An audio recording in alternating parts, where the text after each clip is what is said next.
¿A dónde está papi?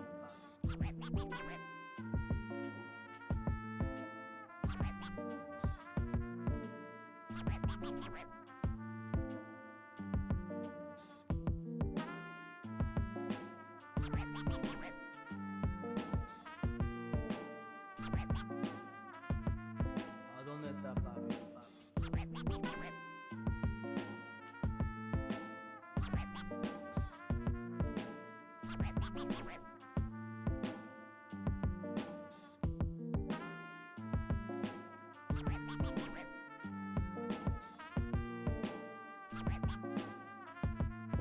¿A dónde está papi? ¿A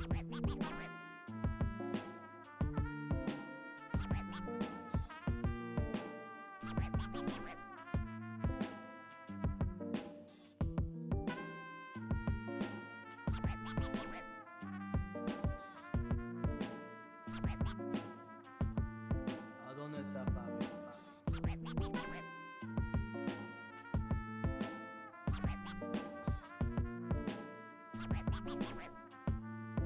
¿A dónde está papi?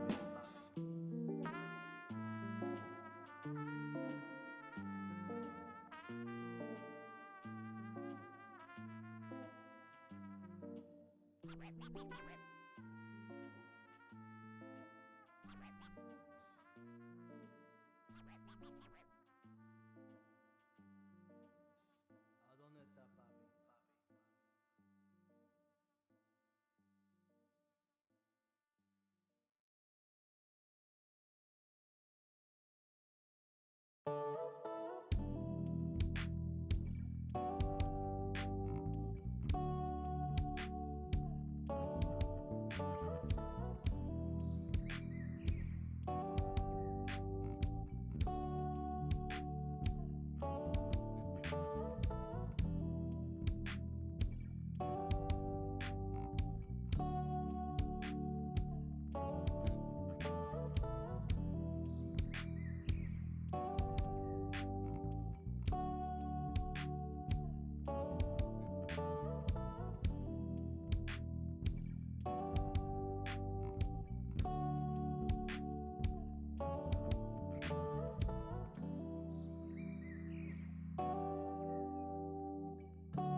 Welcome to the Monday stream. I hope everyone's having an awesome Monday, welcome everybody. Michael Hatzler, Derry Bennett, Elio, welcome everybody. Alright, we do have a few things to go through today. Unfortunately, I had a late start because of work. So yeah, this stream is going to be a little bit on the shorter end, so I apologize. We'll try to get through as much of the news as possible. The biggest, I guess, thing that happened, I'm sure everybody knows. At the very last second, there was a vote, and a stopgap bill was passed and signed. So the government, as Derry Bennett just said, the government is funded for now for another 45 days, which we will have the same conversation again. Will they have the same 11th hour 11th hour vote again in 45 days? I don't know. Probably.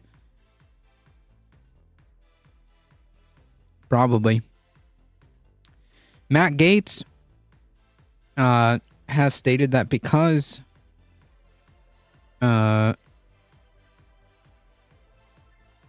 McCarthy decided to pass the resolution or whatnot, that he's going to try to present the motion to vacate or whatever. Hey, the simulacra is going right before Thanksgiving. Gotcha.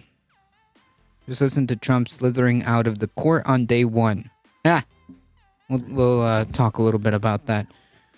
Donald Trump wanted $5 billion from Sam Bankman-Fried to not run for president. Okay, so if Sam Bankman-Fried would have paid him $5 billion, Trump would not have ran for president. Okay. Man, if that's true, like, doesn't that kind of, like, expose the grift, right? Because, like, to prevent him from running, all he would have had to do is pay him the $5 billion, which I thought he was rich. Man, ooh, yikes.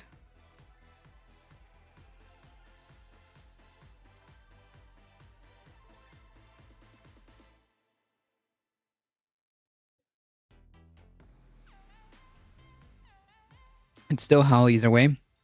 Well,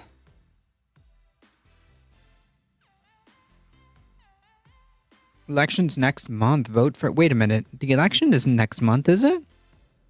No, the elections are in 2024. Right?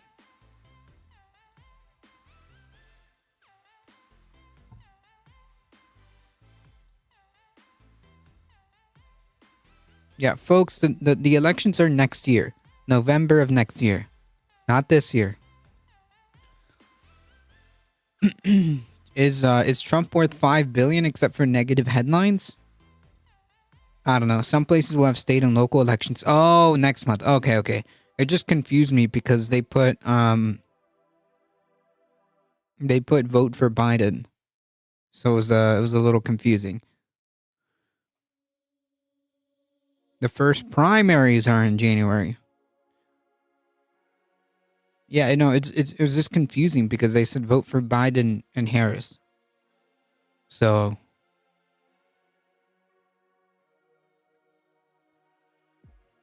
threw me off for a second.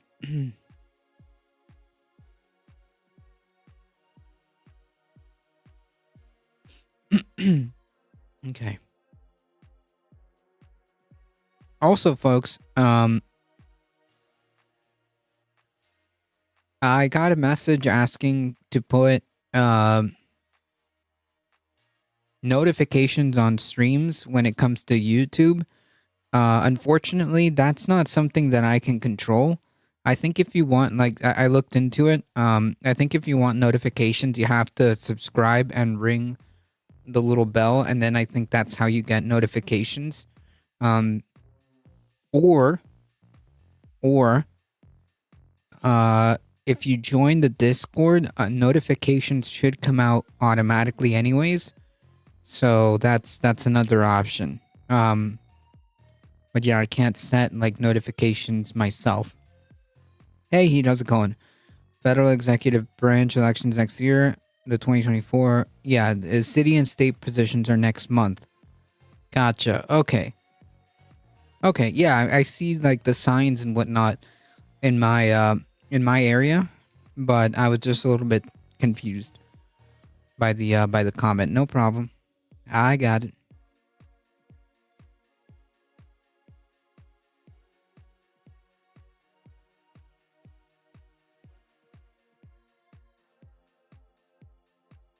Also, as everybody already knows, Senator Feinstein has passed, and apparently, Gavin Newsom has decided to already nominate somebody.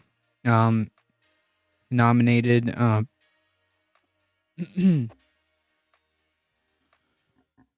LaFonza Butler.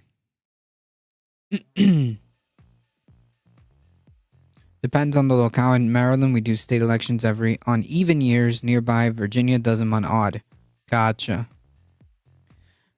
Yeah, here, I can already see, like, the signs. So I'm pretty sure, we have election. Who doesn't live in Cali? Me. But also, LaFonzi Butler. Supposedly. I mean, like... I think she was, like, living in Maryland and then got registered in California, which made her eligible. I don't know, like, the math on that one. But yeah, that's the person, who they selected. Who Gavin Newsom selected.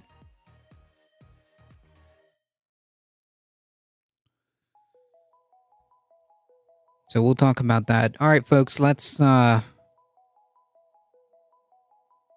the show. We have limited time. Let's do it.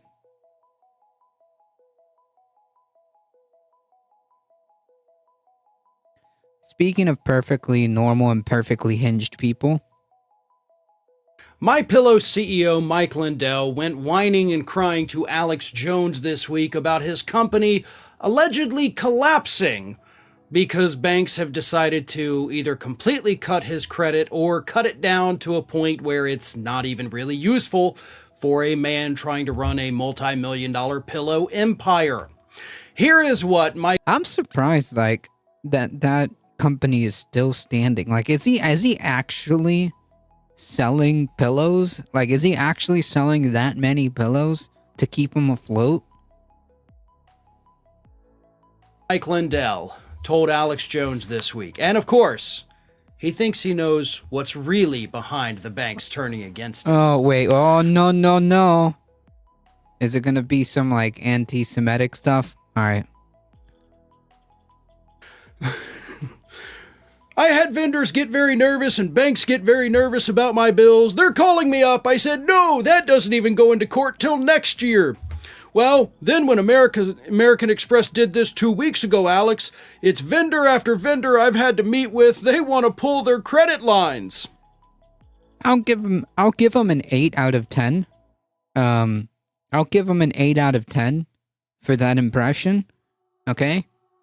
Like, if I really closed my eyes and, like, kind of, like, wasn't paying attention, I'll give it an 8 out of 10, you know? I'll give it an 8 out of 10 for that impression. Second, police investigation has been opened into Russell Brand, as the Thames Valley Police in England took into new allegations ran harassed and stalked a woman between 2018 and 2022. That's not that long ago. Weeks after the comedian was accused of sexual assault and a series of allegations he has denied. I mean, yeah, if he's going around and doing that, he should be investigated. I mean, this isn't like new behavior.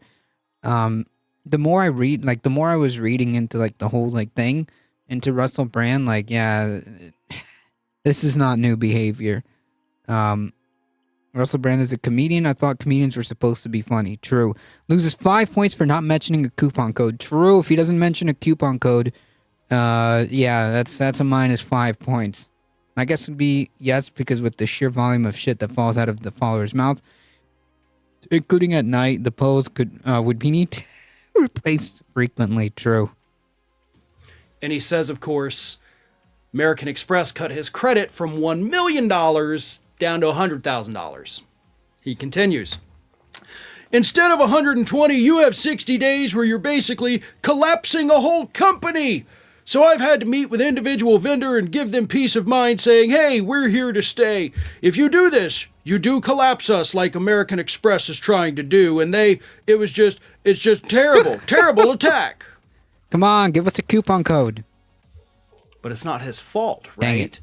Because he also told Alex Jones that it was all because, or at least partially because, Fox News made what he calls a dirty deal with Dominion Voting Systems to pay them roughly $800 million to settle the defamation lawsuit. Mike Lindell believes that big settlement, when he himself is facing a lawsuit from them, is a good indication that Lindell is going to be hit for possibly hundreds of millions of dollars. And they don't want their lines of credit, I guess, being used to pay off a settlement, or they don't believe he'll be able to pay them back because he won't have any money because it's all going to be used to pay off these settlements. Yeah, I'm gonna go out on a limb and say it's probably the second one. Like, I'm gonna go out on a limb and say it's the second one. You know, and they'll play stupid games and win stupid prizes. Ask Trump for the money. No, Trump's not gonna give him money. Trump doesn't even pay his own people. Okay, sorry, fell off the couch laughing. Yeah, it's a good meme. I love when this is a great story. I have audio only. I didn't realize it was fair. And I see 8 out of 10 for impressions. Okay, I almost feel like giving him a 9. I almost feel like giving him a 9 for that impression. So, honestly, Mike, I don't disagree with that theory.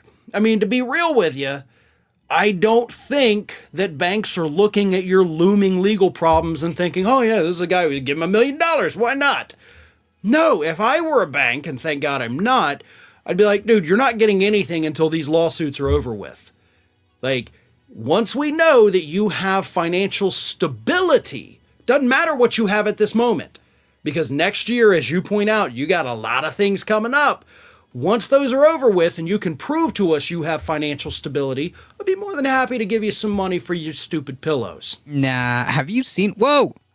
We are here in our warehouse at Higher... Have you My pillow come on. down to 100,000. Can explain Alex Jones that 800 and lines of...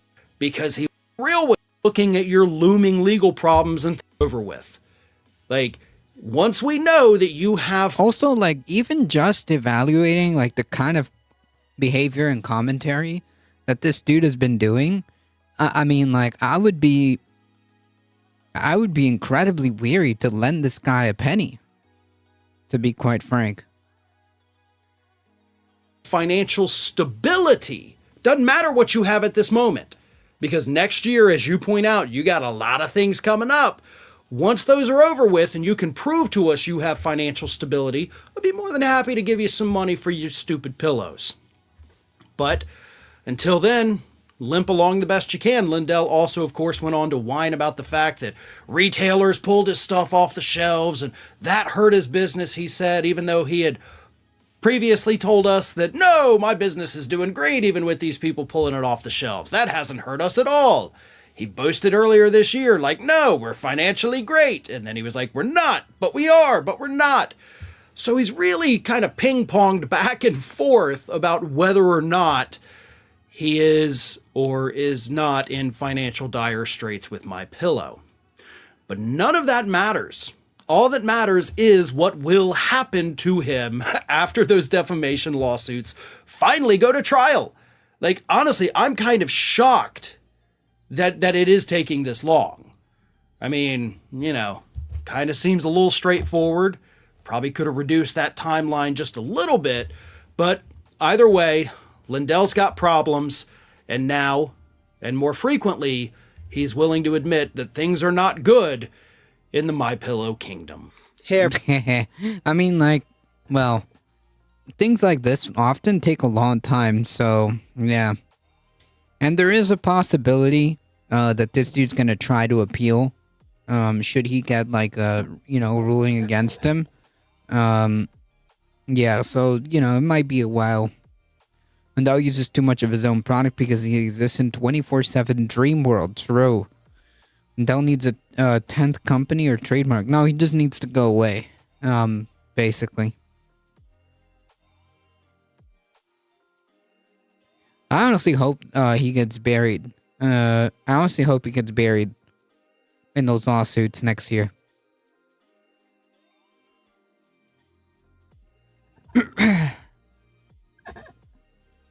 What we see going on in the public schools is an uncanny parallel to the Third Reich. This is how Alliance Defending Freedom thinks about the public education system. And the government is trying to usurp the role of parents. They're radical, they're fringy, they're not grounded in truth. Religious liberty is not safe in the United States as long as we have.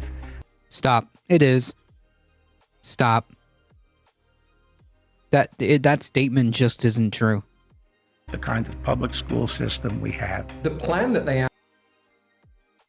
That is incredibly scary to hear the previous attorney general, a very high official, say those words. Like, religious freedom is not protected or whatever, as long as what is it? Let me go back that. As long as we have public schools. As long as we have the kind of public school system we have. The kind of public school system that we have. You mean the kind of public school system that we have that doesn't put forth religion because it's not supposed to? That's actually not supposed to be part of the public education system, because we're supposed to have a separation of church and state, because the public school system is for everybody, and not everybody practices religion, and not everybody practices the same religion. Yeah.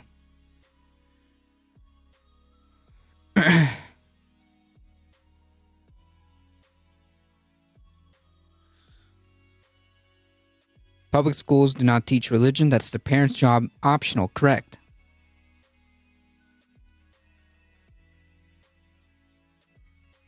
Yellow King resubscribing with a tier 1 sub for 34 months. Thank you. I appreciate that. Thank you so much for the support. 34 months. Jeez. I'm so scared to go to church every Sunday. The Blair Witch Child's scared.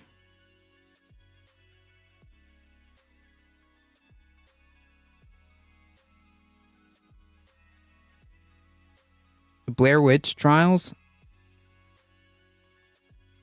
From the movie? The plan that they outline on these videos is nothing less than taking down the public education system. Our goal is not to just throw stones. Our goal is to take down the education system as we know it today. Okay. This has been the mission of the religious right, really, since desegregation. This is the Alliance Defending Freedom, the Christian right legal organization designated a hate group by the Southern Poverty Law Center that is trying to destroy public education in America. No matter what they say, they're not really interested in protecting freedoms. They're interested in working to push their own radical, unpopular beliefs on Americans. 100%. 100% that this is what it's about. And I've been saying this for quite some time. They're not actually interested in freedom. These conservatives, they're not actually interested in freedom or freedom of speech or anything like that. This is not about any of this. This is about imposing their will on everybody else. Alliance Defending Freedom, or ADF, was launched in 1994 by leaders in the Christian right community. We've been duped into believing that somehow you can separate your Christianity, your religion, from what's going on in the country politically. And you cannot. They're intertwined. Today... No, they are not. It's a nearly $100 million operation with a single goal. We are here to keep the door open for the gospel. Alliance Defending Freedom is sort of on this mission to strip Americans of their rights and undermine democracy. Kayla Hancock is the director of the Power and Influence Project at Accountable.us, a government watchdog aimed at holding special interests accountable for their influence in politics. They were obviously the lawyers behind the recent 303 Creative versus Ellenist case, which upended decades of civil rights protections for LGBTQ Americans. So to see the kind of ruling we got was just an answer to prayer. They also brought them. That's wild. Again, just so we're clear, that ruling, the 303 website, the website case was made based on a fictitious hypothetical that never happened. That story that the entire ruling was based off was bullshit. Never happened. Masterpiece Cake Shop versus Colorado case around the baker who wanted to deny service to same-sex couples who were getting married. I'm Michael Ferris. I'm the president and general counsel for Alliance Defending Freedom that defended Jack today. They were behind the Dobbs decision that overturned Roe v. Wade. And that's wild. If you want to send your kids to religious school, do so. Just keep your grubby hands off public funds. Exactly. 100% correct. They're obviously not stopping there. We want Roe versus Wade reversed, but that's just kind of a huge milestone along the path to becoming a pro-life nation. And now this, where they've sued to remove one of the most popular abortion pills from the market nationwide. This case is very important because it concerns the FDA's approval and continual deregulation of the chemical abortion drug. And, you know, the chemical abortion drug. Man, that really ringing out the buzzword, the buzzwords there, to make it sound scary and spooky. I don't know when it stops, right? And they really have demonstrated that they should be taken seriously. Nick Sergey is executive director at Documented, a watchdog group that has been tracking the Alliance Defending Freedom and other organizations working in this area. Documented has obtained internal videos, documents, and other materials from the Alliance Defending Freedom and Ziklag, and this shows that they want to do nothing less really than take down the public education system. And the fundamental change is to force, via a Supreme Court decision, a constitutionally mandated school voucher system. Yeah, that's pretty freaking scary. That's pretty scary. And you know what? That plan has worked for them in the past. It clearly worked for them in Roe versus Wade. And it basically gave them the roadmap. So now it's all bets are off.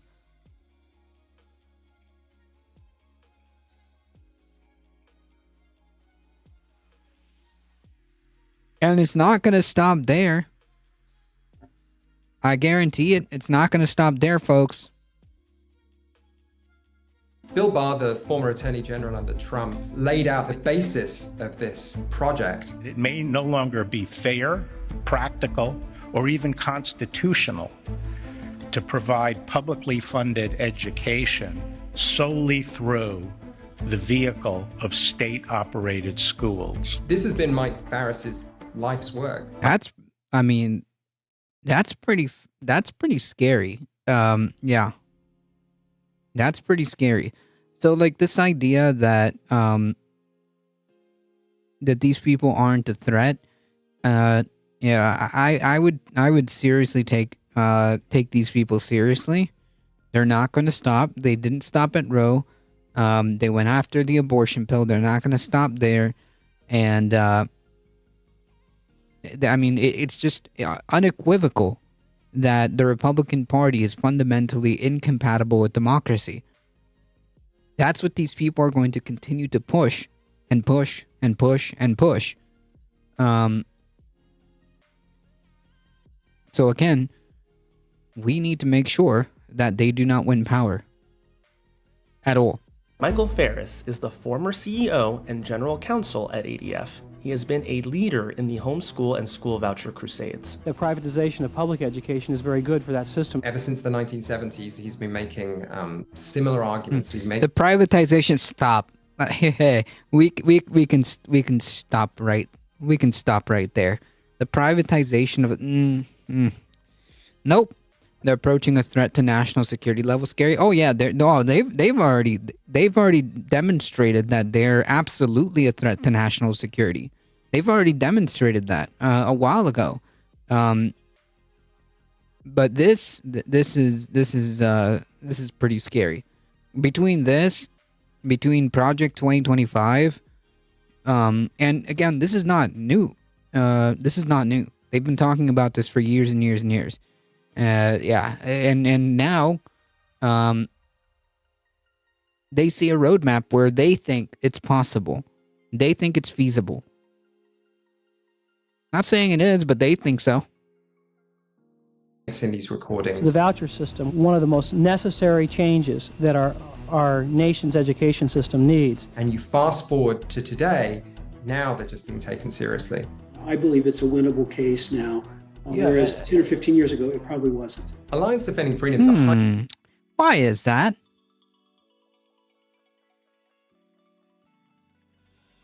Why is that? Hey Siri, Google the makeup of the Supreme Court, please. highly networked organization, and many of the organizations that they work in coalition with have really since early 2021 been trying to fan the flames around LGBTQ rights in schools, and in particular what they describe as critical race theory being taught, but is really just conversations taking place in the schools around racism, legacy of slavery in this country. We are now dealing with a radicalized, indoctrinated Marxist when all the buzzwords, folks, all the buzzwords. Project 2025 is just a published coup plan. Yeah, but what I think makes it more nefarious or more insidious is because they are attempting to do it, or at least they think it's going to work, by using the systems that's already in place. They feel like they can, if they pull the right levers, right? If they win the presidency, then they will attempt to do this. Whether or not they will succeed is a whole other different story. But they think so. And they feel like if they had to push this to the Supreme Court, and litigate this, that they might actually win.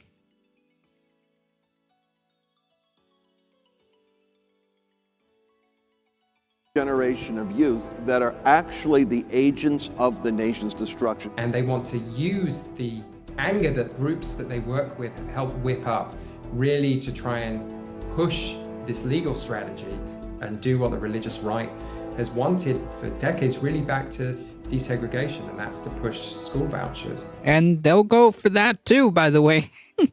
they'll go all the way back if they're allowed to. Project 2025 wants to run with any GOP winners. Well, yeah, anyone who wins the White House, that any Republican that happens to win the White House, they're going to push that agenda on them. That's the whole point of Project 2025. So basically, the Republican Party is just like, it's just done. I don't think they will win the presidency for various reasons, but anything is possible, I suppose. I mean, I want to say that it's more likely than not that they'll lose the general election, but it's possible. It's possible. And the fact that it's possible should be ringing all the alarm bells. The fact that it's possible that Donald Trump could win, that's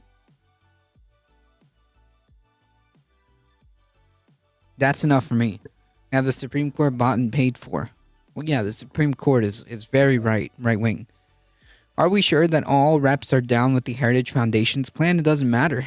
Like if that's a serious question, it really doesn't matter because none of them are backing away from it, and guaranteed that if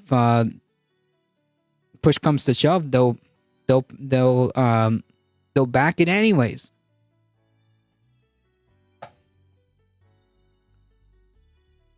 Like after seeing all the debacle that happened during like the Trump years, the Trump era, do you really think that like they, you know?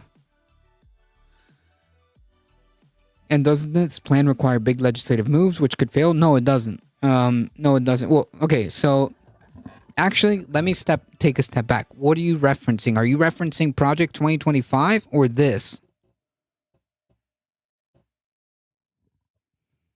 Polls say that the margin is razor thin, but recent special elections have demonstrated it will be likely a runaway blue wave. You think? I don't know if it's going to be a blue wave. I don't think so. I think blue has a advantage, but I don't think it's a blue wave. Project 2025. Okay, so to answer that question, they think that it does not. The whole premise or point of Project 2025 is that it all works off of the executive branch. Okay, it all works off of the executive branch. So yeah, they're not interested in trying to legislate. They're interested in this weird, twisted theory about how the legislative branch works. They feel like it has a lot more power than it really does, and they want to basically go that route. No legislative necessary, because that would require a more, and I use this word lightly, democratic way, and they can't really. They're not about that. They can't really function that way. But yeah, the point of 2025 is that they don't need the legislative branch. But again, even if it doesn't matter, none of these Republican representatives are objecting to it. Project 2025 is not a secret. It's out there, and it's being backed, and it's being backed and promoted by the largest Republican conservative groups. So all of these people have all kinds of influence with representatives from state to national. So yeah, they absolutely know. That's right, Bipedal Meatbag. Article 2 says I can do whatever I want. Donald Trump quote. Yeah, I mean, I've made videos on this. I mean, I've made specific videos pointing that quote out, and among other things, that this dude does not care, and the Republican Party is going to be fine. They're not going to object against this. They're not going to object. Breaking news: Cenk Uygur just announced that he's organizing for a presidential run. Okay. Like, did he just announce on live? Like on his show or what?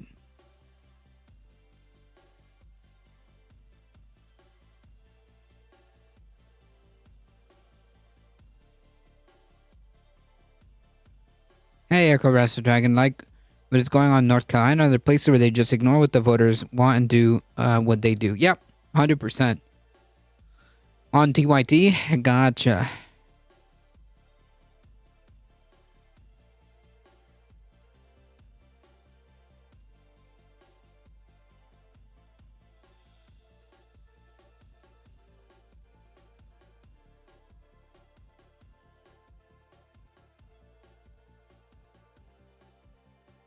On TYT at 6:03. A couple minutes ago. That's not even constitutional for him to run. He made a. I think in his announcement when he was pushing his book. I think Crystal brought that up. Crystal Ball, and he was like, "Oh no, we got a plan for that." Oh.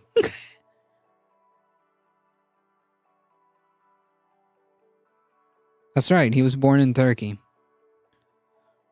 Did I hear something about Vancouver? I was washing dishes. No.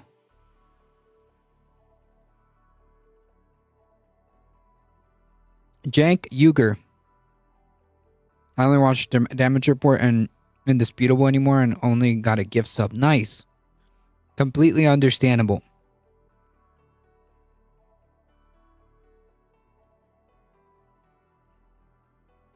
Completely understandable. Yeah, he's got a book here.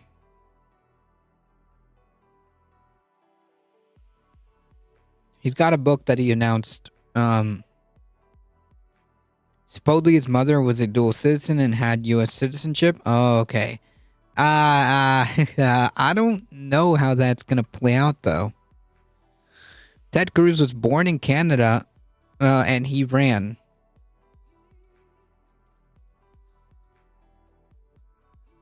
No, I think there's a reason for that.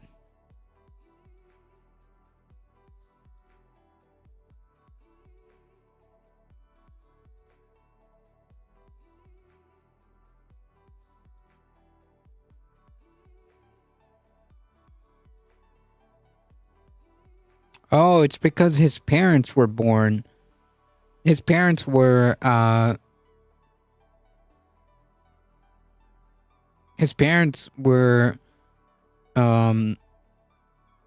citizens, I think.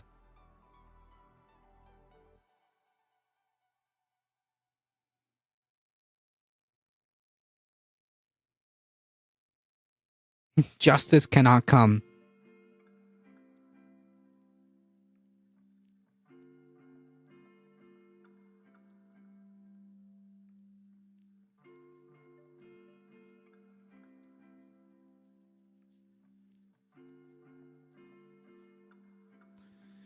This is, again, one of those moments where I wish I had my soundboard. Anyways, I was looking for any post here, but...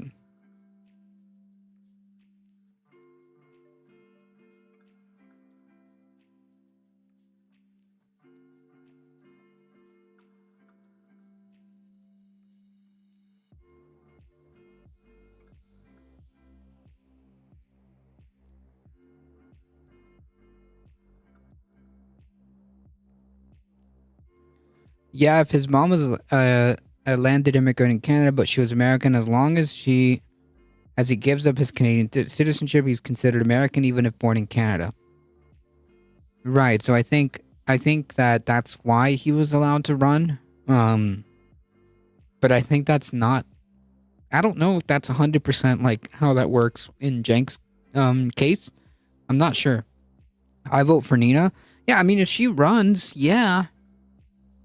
I would vote for Nina in the primaries. But, I don't know if she's running. She should run in 2028. She should run in 2028.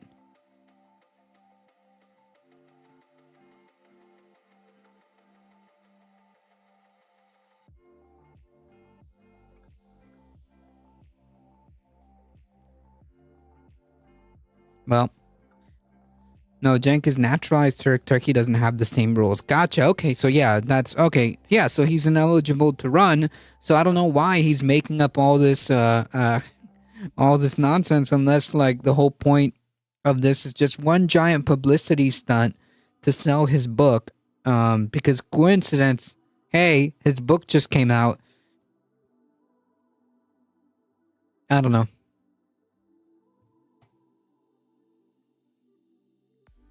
Ridiculous.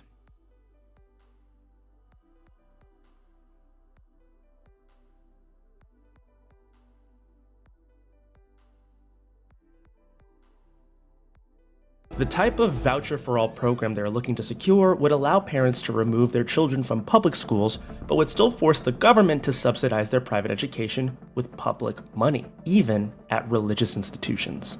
I think that, we could establish this as a constitutional right. Ziklag is an organization that... No.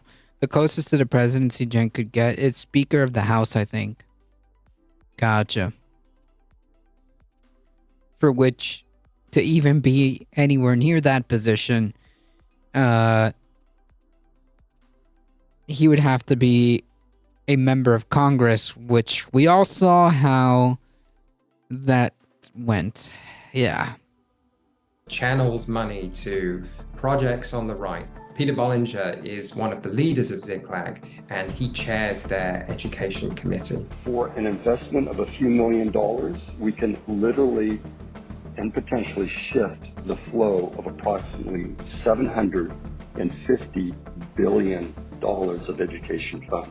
But in these recordings, we're seeing the kind of ground floor for this legal strategy. We intend to bring a handful of cases to challenge the constitutionality of what's going on in the public schools. You hear them lay out their strategy as including...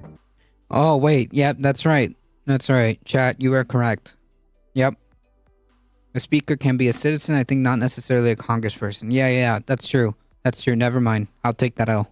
Very clearly, judicial selection. Judicial selection would be very much a part of our strategy. They probably have specific judges in mind. They certainly have specific circuits in mind. We're going to file one of these cases in the 8th Circuit. The 8th Circuit is the best circuit in the country for principled originalist judges. Here we get a really unique insight into what they're hoping. Yeah, so we can kind of gather whenever somebody says originalist. A Republican can say today that they could pick a speaker who is not a congressman. Yes, they could. Yes. Hoping to achieve at this court in the next few years. In this environment, vouchers may be the only workable and the only constitutional solution. The same people who oppose Medicare for all, they love vouchers for all, including for the children of the wealthy. Carol Burris is a former public school teacher and principal. She now serves as the executive director of the Network for Public Education. You know, we see the rhetoric and the attacks on public schools ramp up, accusing us of indoctrinating children. There's a clear, open effort to indoctrinate kids in this woke ideology. Woke! And it's really being used to turn the public, especially more conservative parents, against their public schools. It has shifted from an education to an indoctrination. And I've seen that in the last few years. It's gotten even worse. And they make it very clear what it is that they want to accomplish, which is the destruction. Yeah, you know what? She's right.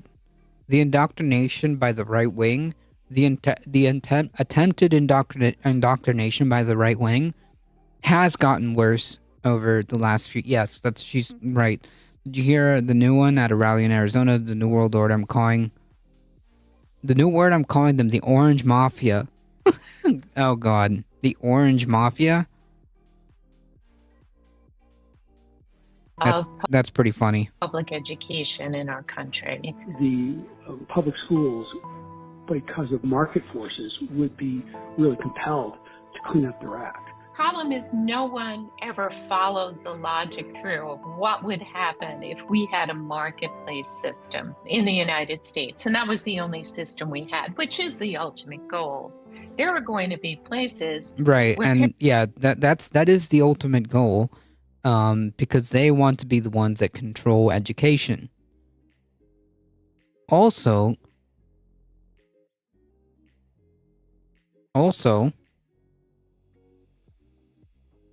it means that not everybody will will have access to education, which is pretty good for them.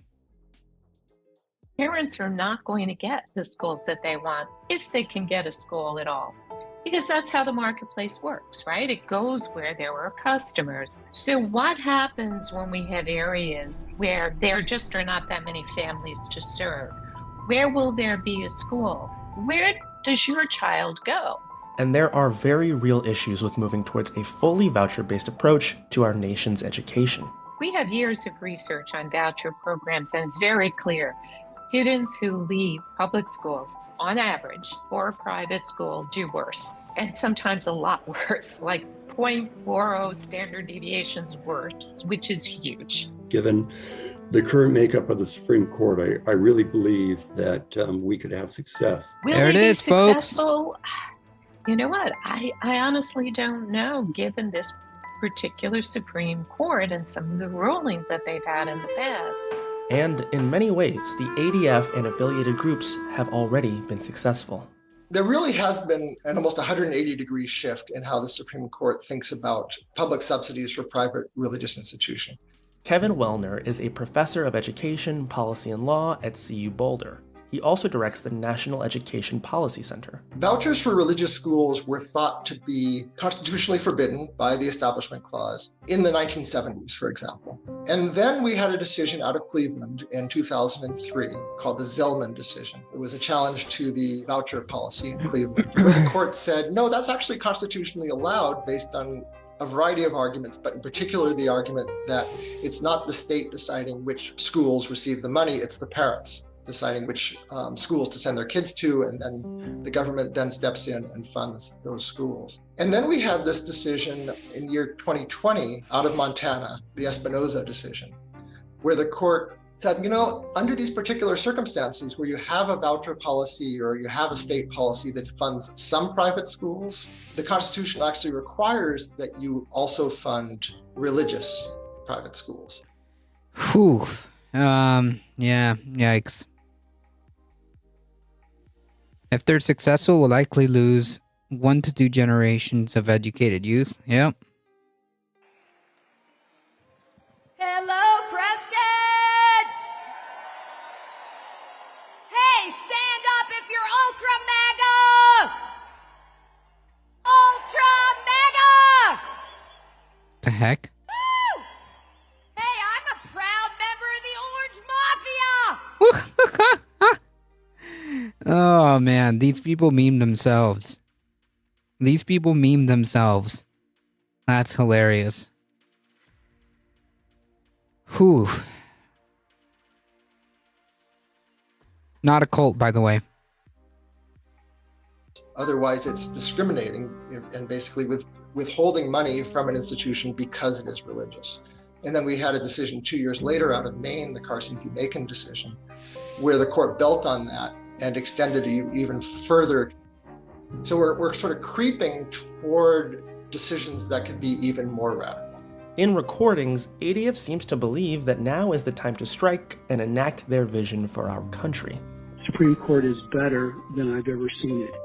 And I think that we have to take our shot now. What we know about this project is probably just the tip of the iceberg, but this is where they're coming from, and they won't stop because they, I think sincerely, view public schools as something that is that bad, that dangerous, that evil, that they will never stop.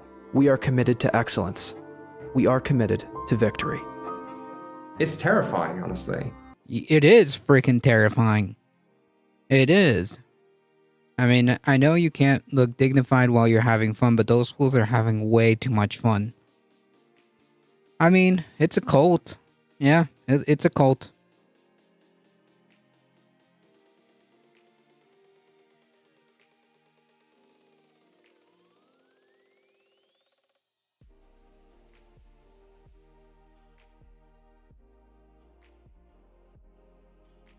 It's a cult. Thank you so much for watching our video. More Perfect Union has such great content. Speaking of which, the first of its kind of law, all California public high schools, which kind of ties into the whole reason as to this whole conversation about public education. California is now going to teach students about the right to join or form a union. To teach them about job protections and how to defend against workplace abuses and more. Yeah, the dang public education system strikes again. California high school students will learn about their rights at work and how to defend themselves against workplace abuse under a first-of-its-kind of law just signed by Governor Newsom this weekend. AB 800, authored by the Assembly member Liz Ortega, creates a workplace readiness week at all public high schools and to teach students about their workplace rights, protections for minors on the job, and how to join or start a union. The governor announced this law's passage on Saturday. I'm so proud to announce the passage of this first-of-its-kind law requiring schools to teach our kids about their workplace rights, said Assemblymember Ortega. We are seeing headlines about children who are abused at workplaces across the country, which Republican lawmakers have made it so that protections for children and loosening child labor laws have been a thing. Wage theft, violation of labor law, and even serious life-changing injuries. As Republicans in other states are working hard to put our children in harm's way, California is giving the kids the tools to stand up for themselves. Hey, Bond, how's it going? I have this idea education that's actually useful, but Newsom signed it, but yeah, the Democrats in the California legislature made this happen.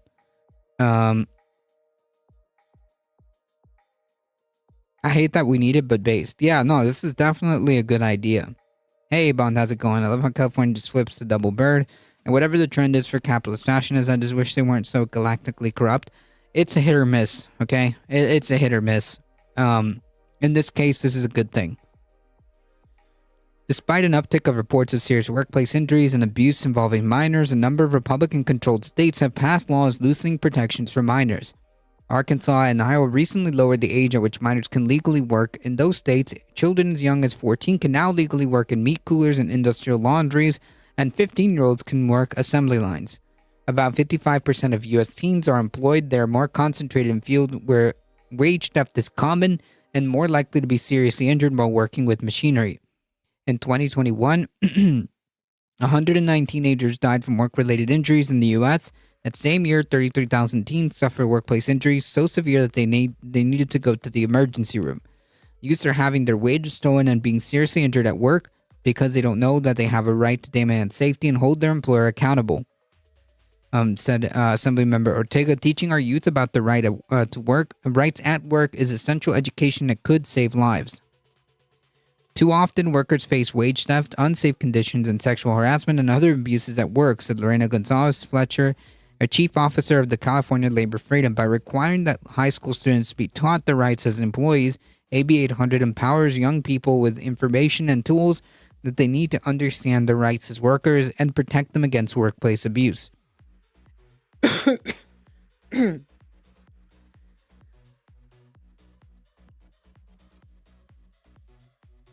In 2021, California workers filed 19,000 claims for unpaid wages, totaling more than $338 million in stolen wages. The fields in which young people tend to be concentrated, food service, retail, childcare, office support, account for almost half, 44.2% of those wage theft claims. These jobs could also have high rates of sexual harassment, abuse from management or clientele, discrimination, and serious injury. Too young to be working in some kind of jobs. Yeah, 100%. You should not have young people working in like assembly lines and using and operating heavy machinery like that. But you know, Republicans. That's literally what happens when Republicans win power. Things like this happen.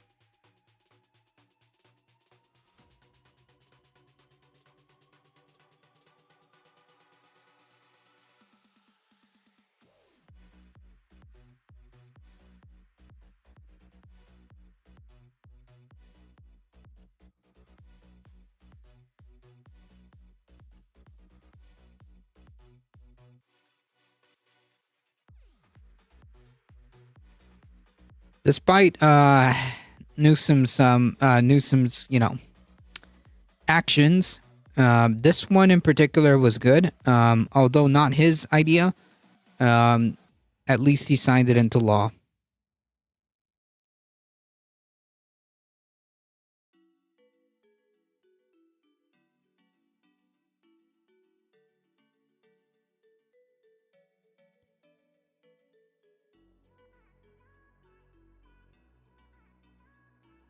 Which, speaking of which, Gavin Newsom chooses LaFonza Butler to fill Dianne Feinstein's seat. Newsom vetoes a bill to allow striking workers to get unemployment. Yeah, we'll talk about that in a second. Newsom has chosen Laphonza Butler, the president of the Emily's List, which, by the way, wasn't there like a really big controversy with this? For some reason, like Emily's List rings a bell for me, and not a good one. I can't really remember. I feel like there was some controversy with this. She'll be the third black woman to ever serve in the Senate, as well as the first openly LGBTQ person to represent California in the chamber. Politico first reported Newsom's choice of Butler. Feinstein, the longest serving woman in the Senate, died at age 90. So that's who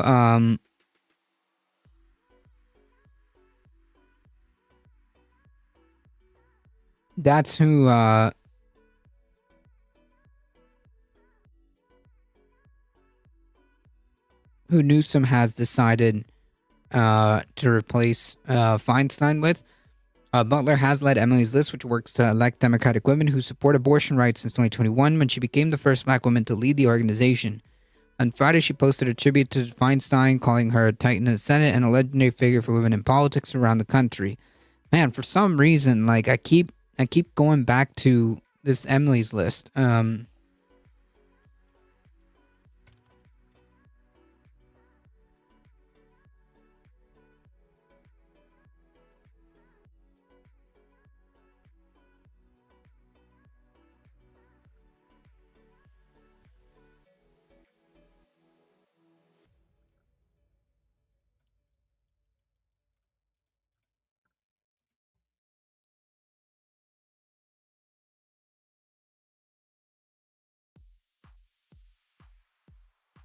But I don't know. The 2022 controversy, gotcha. It's a pro-choice women in. It's for pro-choice women in Congress. Gotcha. Emily's List has political campaign issues. The 2022. Oh, okay. So it was like about like funds.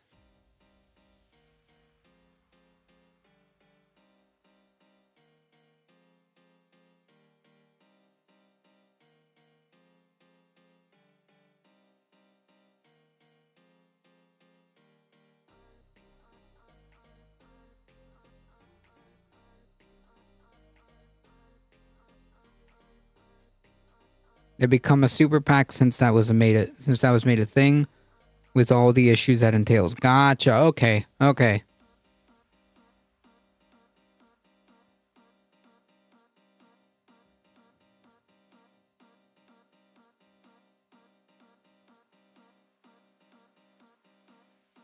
Newsom vetoes a bill. Yes, we'll talk about that in a second. Okay. Okay. I knew like it. I didn't remember the details, but I knew that like Emily's List was involved in some kind of controversy. My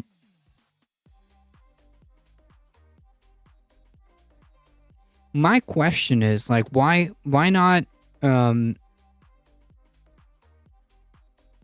All governments in the U.S. need to surpass the ISO standards, which is anti-bribery.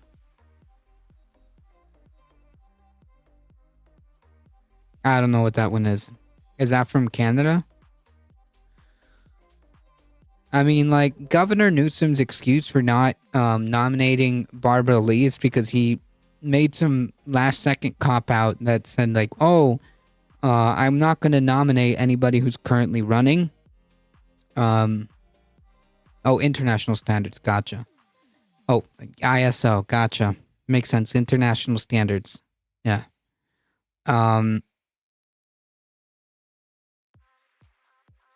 He made some like cheap excuse by saying that he's not going to nominate anybody that is currently running. But yeah, we'll see how this turns out. Honestly, I wish it would have just been Barbara Lee, but I mean, she's running, so.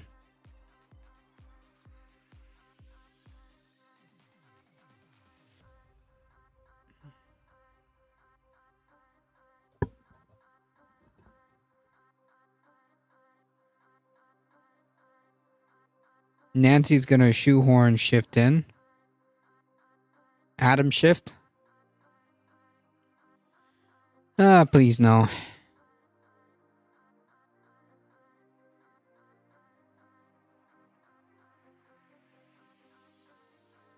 I hope not.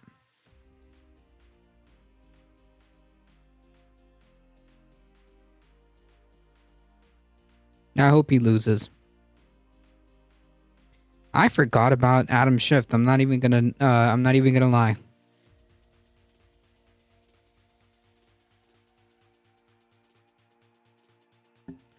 All right, so as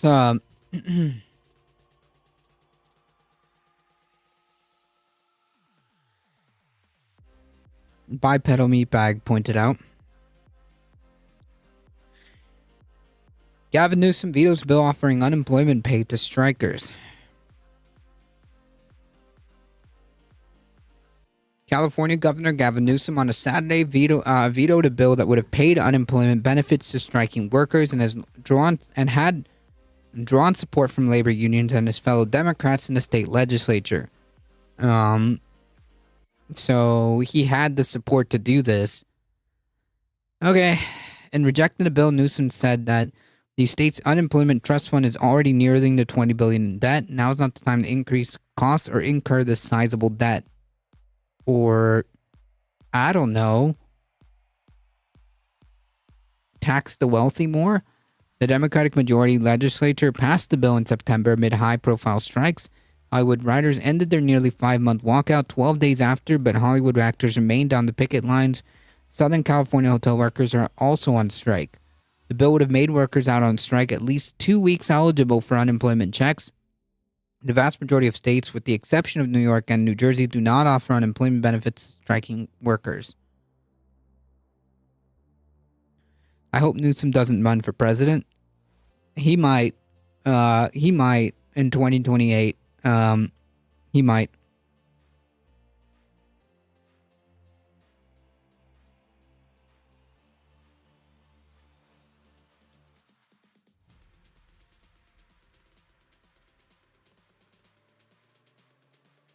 I've had Newsom as my most likely for president since Cuomo went down. For running in 2028.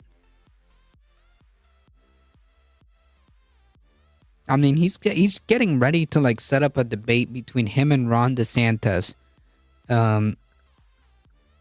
So I don't know, or unless that fell through, I can't remember. Trump is literally laying the battlefield for 2024 election loss by declaring California's elections rigged before a single vote is cast. I mean, he did the same thing last time. Otherwise, before Trump says that the right Republican, him, of course, would win by a lot. Trump lost California by 30 points in 2020, so by his estimation, it must be very, very heavily rigged. Trump said that all while speaking to a group of MAGA in California. Yeah, no, he's not going to win California. He didn't win it in 2016. He didn't. So wait a minute. How is it possible if California alone, if their elections are so rigged that, I guess change the outcome of the election? How come he won in 2016 by losing California? It doesn't make any sense. Also, like, nah. He's just wrong, and he's playing the same song. He's playing the same song. Hey, Firefly, how's it going? The 49 state landslide, true.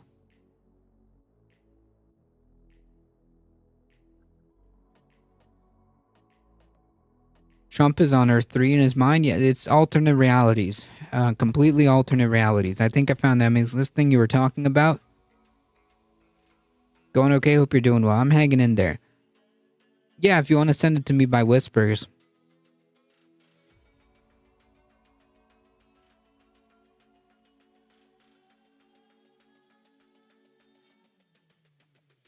So right after we get like a nice bill signed, or I guess right after this, we get a nice bill signed. No way Trump could win California. No, he's not. He's not going to win California.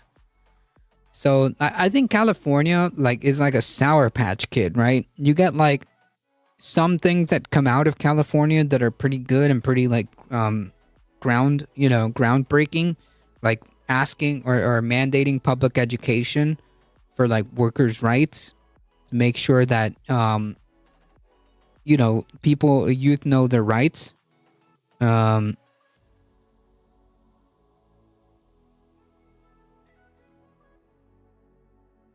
But also we have like this.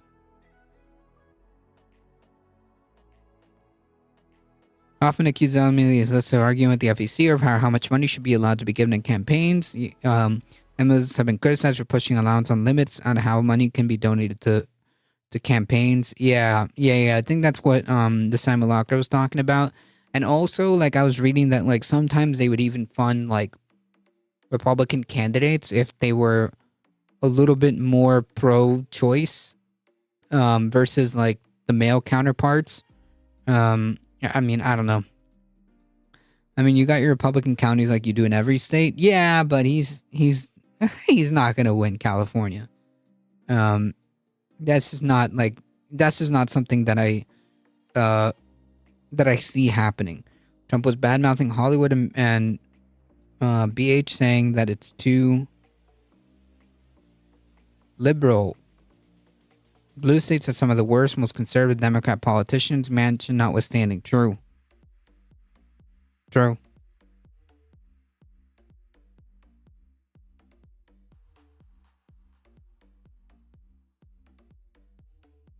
I mean, like, New York had Crowley, didn't he? New York had Crowley for a while. Cuomo for a while. Yeah. Yeah, Hakeem Jeffries, true. Yeah, true.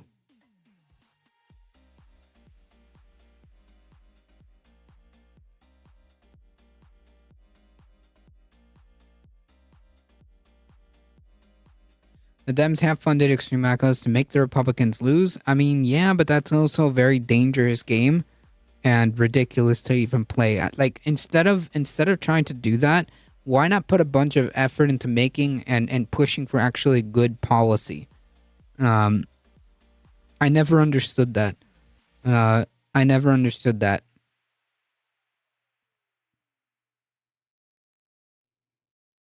Even when they do lose, it moves the discourse to the right. True.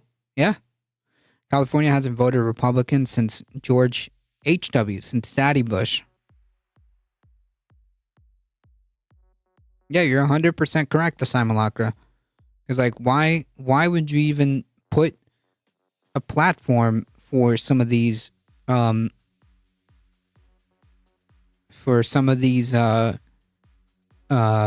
far-right people to begin with? And, hey, what if you freaking lose? How, like, irresponsible is that? Daddy Bush today, I heard Daddy DeSanta? Daddy Santis? What? Who's saying this? Who's saying this?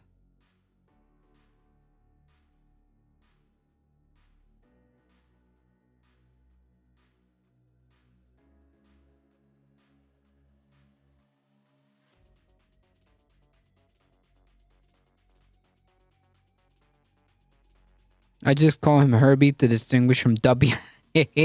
Yeah, that's probably a good idea. A liberal quoting a conservative TikToker. Oof.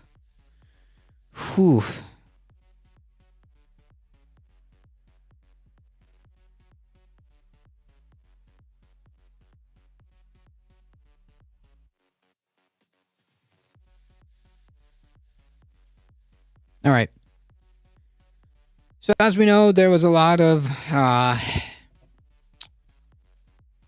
hemming and hawing, but no, the government did not shut down because Republicans at the end of the day knew that they were going to be blamed for it, and despite all the far right's efforts, the far right's efforts to make it happen, it didn't. Representative Matt Gaetz immediately said that he was going to try to remove McCarthy, but McCarthy concedes. Gaetz concedes that McCarthy probably can survive a first vote to oust him. I think it would be funny to have a Democratic speaker. I mean, like, if they do this, the Democrats should jump on this. But, you know. Representative Matt Gaetz conceded on Monday today that Speaker Kevin McCarthy probably can survive a conservative effort to oust him from power. But Gaetz said McCarthy would almost certainly need to rely on Democrats to do so, weakening the GOP speaker standing among House Republicans. Kevin McCarthy's true coalition partner on all things of substance has been the Democrats this Congress. Gaetz told reporters, I mean, like, this is only damaging to Republicans. The fact that, like, he's putting it out there like that, but okay, that's what I'm saying. I mean, like, yeah, I ideally, if this does end up happening, Democrats should jump on this. I'm sure he'll try at least 15 times to get rid of McCarthy. I hope so. I hope so. Kevin McCarthy's true coalition partners on all things of substance have been the Democrats this Congress. Gaetz told reporters on the Capitol Monday, pointing how McCarthy relies on Democrats' votes to pass a debt and budget deal earlier this year and a bill to avert a government shutdown on Saturday. Well, yeah, because the majority, it's by literally a handful. If Kevin McCarthy works for Democrats and utilizes Democrats in order to keep power, that would be consistent with everything we've seen from him. Oh my God. As part, okay, so what they're saying is that, like, so what Gaetz is saying is that, like, not even what Gaetz is basically saying is, like, Democrats are running the show, essentially. As part of his fight to gain the speaker's gavel, McCarthy's made it easier for folks like Gaetz to force a vote to remove him from power.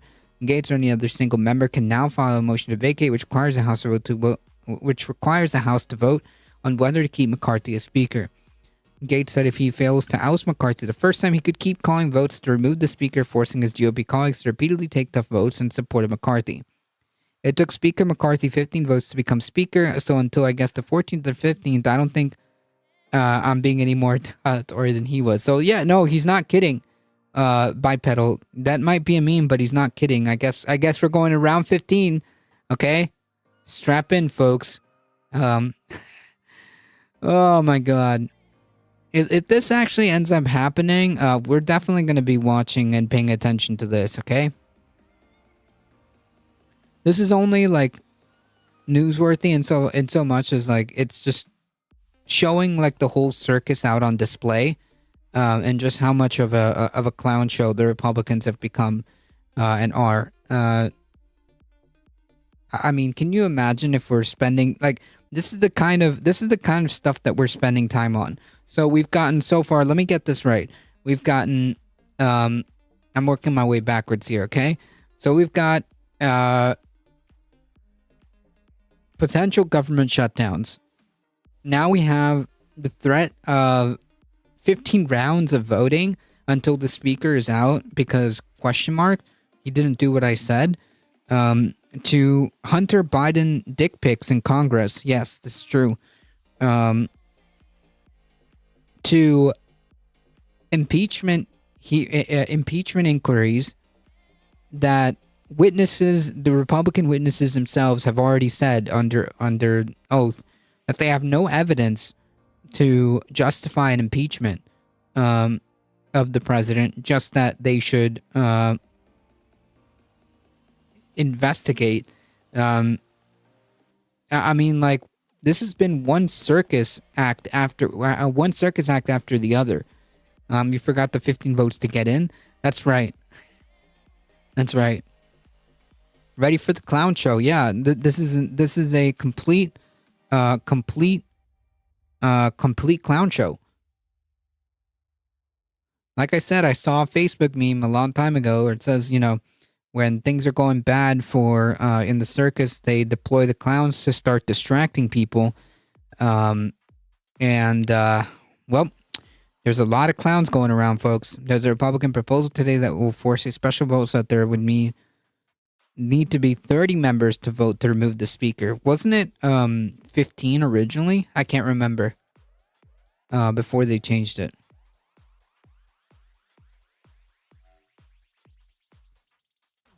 Yeah, bread and circus, but now they're trying to make it with just the circus.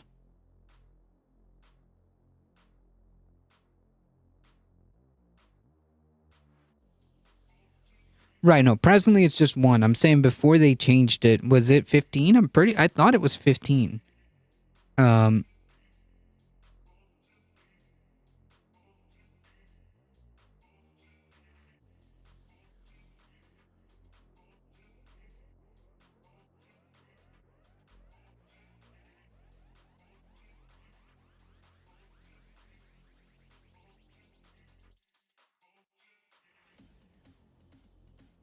Not even funny clowns too, more like Pennywise. Unironically, true.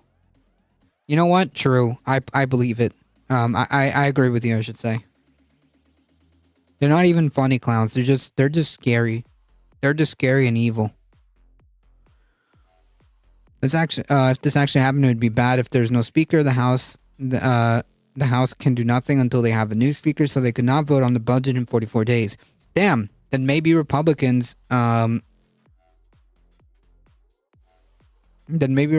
should, I don't know, not be clowns. I think it used to be one until relatively recently, like 10 or 15 years ago. Gotcha.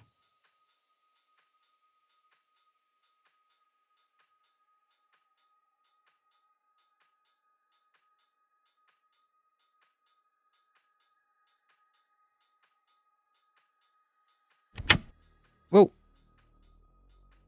Hold that thought. We're not there yet. All right.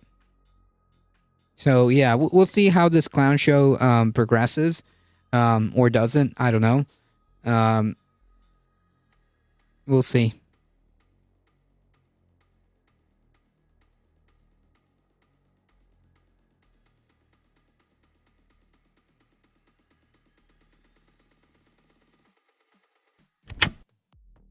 I have a question about court proceedings. Let's start with Jonathan Turley. I know that sounds true. Former President Donald Trump whined like a baby in front of a Manhattan courtroom as he was set to appear for a civil fraud trial. Now, before I get into the details here, this is separate from the 4 criminal indictments, so this is just another example of his illegal activity. And I'll get to later on why it's very clear that he's guilty here. But in this situation, he could be fined up to $250 million and potentially be forced to give up all of his New York State properties as well. So I'll get to what he did in just a second. I'll get to some clips of him in front of the courtroom and in the courtroom. But first, this is just, I got to start with the images here, because these are one. Also, like, if it ends up being the case, I hope that this means that he will be severely, like, hampered financially, because this kind of this helps, or at least this helps put the stage, or helps put the environment or situation where he just is more expeditiously removed from the political scene. We'll see. We'll see. Wonderful. Here is Trump at the trial. Not looking very happy here. Dude's big mad. Look at that. He's big mad.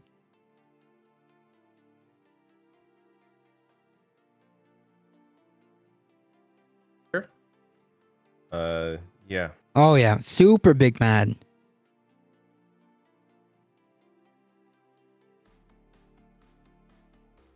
I did nothing wrong, and they indicted me. But, you know, he knows the cameras are on him. He's trying to be all stoic. This is a man that has been involved in so much criminal activity his entire life. He is finally... I don't know if that's like a stoic face. I think he's just big mad, okay? I don't know. He just looks mad. Potentially going to face some real repercussions here. I am very much looking forward to that. Now, before I get to the first clip, more details here from NBC News. In his opening statement, Kevin Wallace of the AG's office told the judge that Trump and officials at his company had engaged in, quote, persistent illegal acts with overly inflated financial statements with values that were determined by Donald Trump. He said Trump overvalued his financial statements between $812 million and $2.2 billion, knowing they were false, and used them to obtain benefits, including loans at terms he was not entitled to. And of course, the defense from Trump is that, no, they are worth that much, which gets to this clip here. So Trump facing this, this potential fine for $250 million for inflating his assets. Well, in this discussion in front of the cameras here, he is continuing this inflation of his assets. Check this out. They have one property that's worth anywhere from 50 to 100 times what this judge put down as a value. Put down a value $18 million, and the property's probably worth, could be anywhere from 50 to 100 times more than that. And a lot of those numbers could even be low. We have other properties, the same thing, so he devalued everything. I didn't even put in my best asset, which is the brand, in terms of value. Coca-Cola, take a look at their value. They have a value. The value of their brand is more than everything else put together. My brand is extremely valuable. I didn't even use it in my financials. If I wanted to build up a financial statement...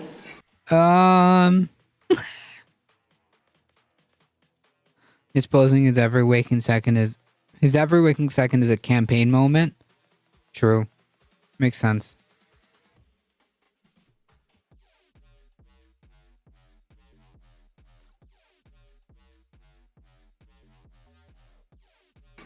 I would have built it up by using brand in addition to everything else. We have the greatest properties. All right, Trump here claiming his brand is just like Coca-Cola. I'm going to get to, just separate from this case, how Trump's properties devalued while he was president, or just after he was president as well, because of how unpopular he is. This idea that Trump and Coca-Cola, oh yes, go hand in hand, is so completely absurd. But in this case, so... I mean, they do, right? With McDonald's? That's literally what Trump eats? The ruling happened last week. It's very clear here that how Trump was lying.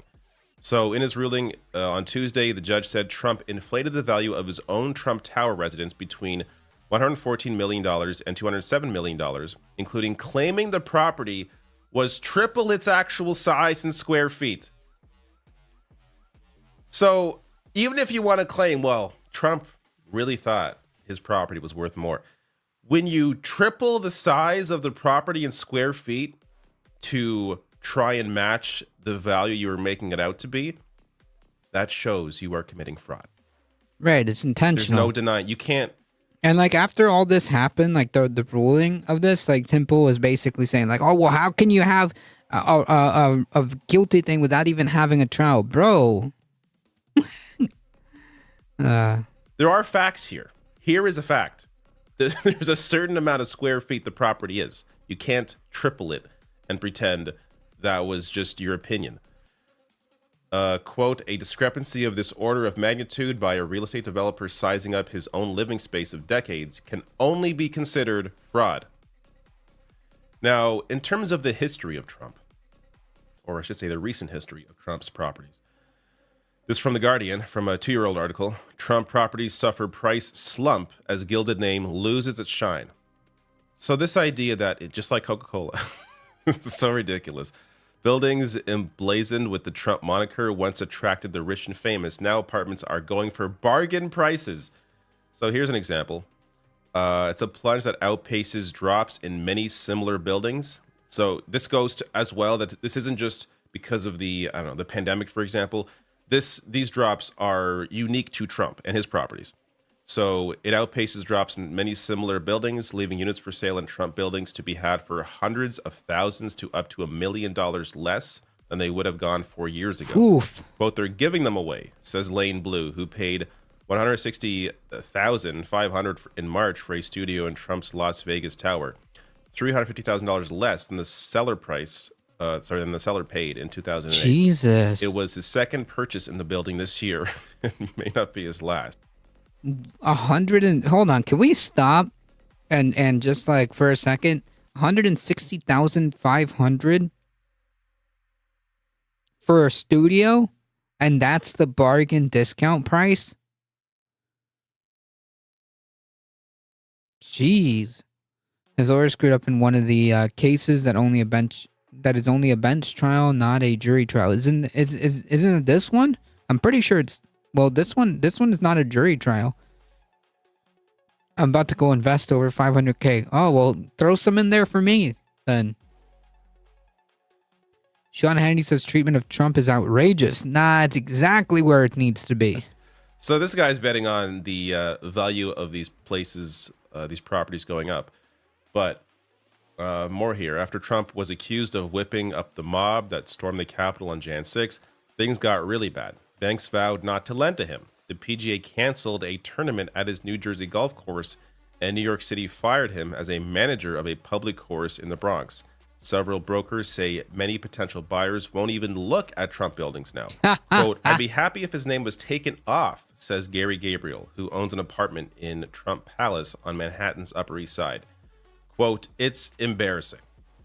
I mean, this idea that Trump properties are respected, that the Trump name is respected, the brand, just like Coca-Cola, it's complete fantasy.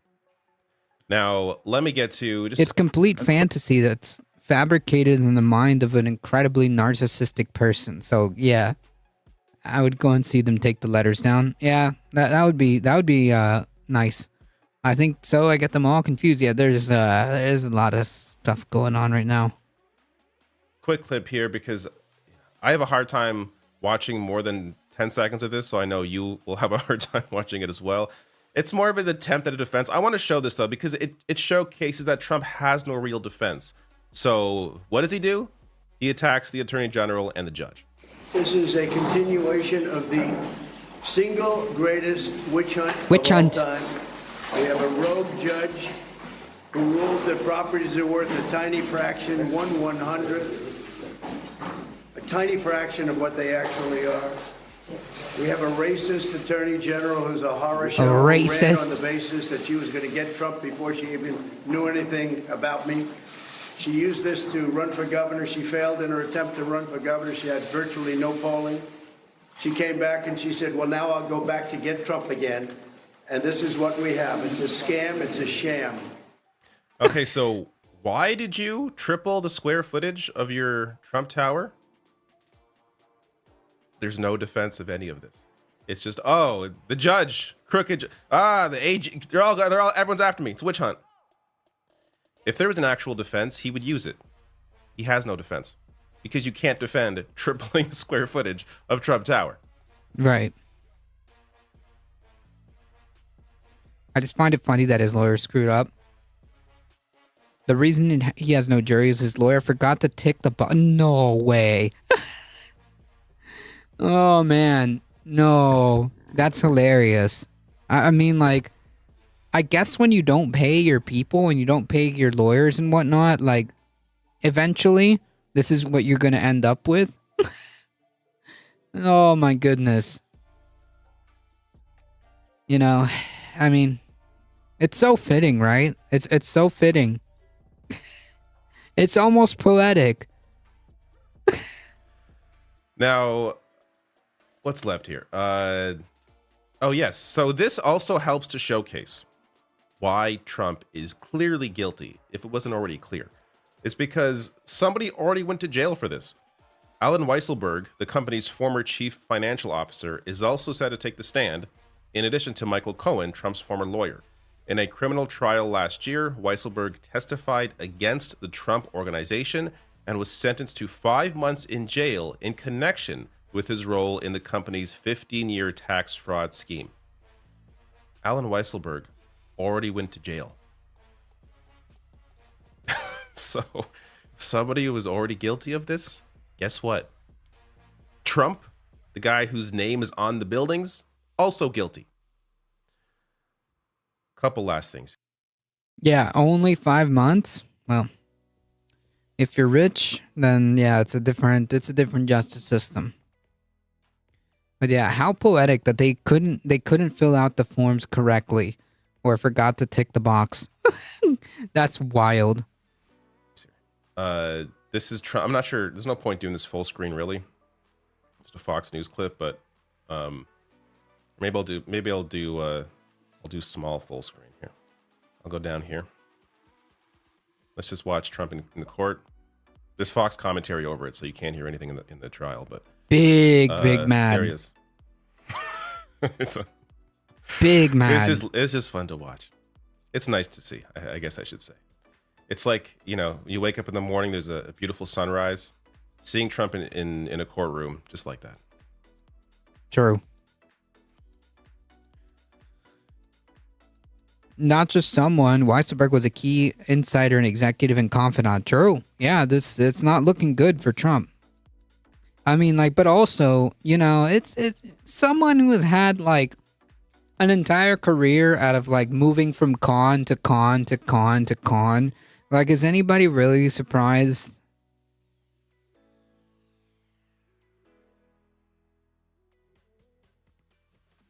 Mind-blown legal experts went, lawyer's incredible that lawyer's incredible script is very ominous for Trump. There he is, big mad. New York Judge Arthur Ergeron on Monday said he's holding a bench trial. New York Attorney General Letitia James lost it against former President Trump because nobody asked for a jury trial on either side. Trump isn't getting a jury trial in his $250 million civil suit brought to him by New York Attorney General because his legal team didn't request one of the paperworks. Oh my god, this is freaking poetic. Legal experts are stunned by the revelation, characterizing it as a blunder by the former president's lawyer. Zelina Habba didn't demand a jury trial? I wonder how Trump feels about this screw up by his legal team. Well, I mean, if he paid them, if he paid the lawyers that he had, he wouldn't be down to the Z team, right? For Trump to have his fate in the hands of this judge, whom he's vilified is malpractice by his lawyers and very ominous for him. Good. Oh well. Anyways, the point being is that in a poetic sense of justice here, they screwed up bigly, one could say. Yeah.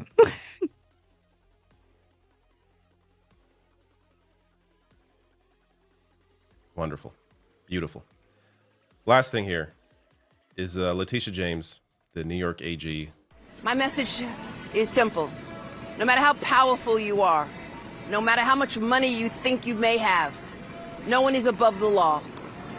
And it is my responsibility and my duty and my job to enforce it. The law is both powerful and fragile. And today in court, we will prove our case. I thank you all for being here. And again, justice will prevail. Thank you. No matter how much money you think you may have, no one is above the law. Look, she's right. This is a great message.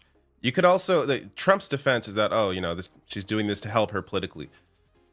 I think this will help her politically. This does make her look good. But that's because she's correct to go after you for being a criminal. So, both things can be true. Just because it's going to maybe help how Letitia James comes off to people doesn't mean that she's wrong to do what she's doing. I am looking forward to all of the future cases against Trump. Again, this is not one of the 4 criminal indictments. This is a civil fraud trial. But it's the start of... And, again, he could be found guilty or found liable or whatever for all this fraud. And his cult is not going to care. That picture is great. Why so mad? Dude, the guy is big mad. Incredibly big mad. Super big mad. And it's hilarious. We need a poll on how much Trump is fined. How much Trump is going to be fined is a lot. A lot if he loses. Alright, so the article to follow that up. Trump's civil fraud trial gets underway as both sides lay out the case. Former President Trump appeared in Manhattan courtroom on Monday as his trial in his civil fraud case got underway, with attorneys from New York General's office and Trump's legal team present at their opening arguments before the judge before the judge who will decide this case. The Trump Organization, several executives, and 2 children, Don Jr. and Eric, are defendants in the civil trial in the New York Superior Court. They're accused of fraud, falsification of business records, issuing false financial statements, and conspiracy. Because it's a civil case, not criminal, none of the defendants will face jail time if convicted. New York Attorney General Letitia James' office is seeking $250 million and a slew of sanctions designed to severely limit the Trump's abilities to do business in New York. The case will be decided by Judge Arthur Engoron instead of a jury. Last week, Engoron issued a ruling at James' request, finding that Trump overvalued his properties by hundreds of millions of dollars and misrepresented his own worth by billions.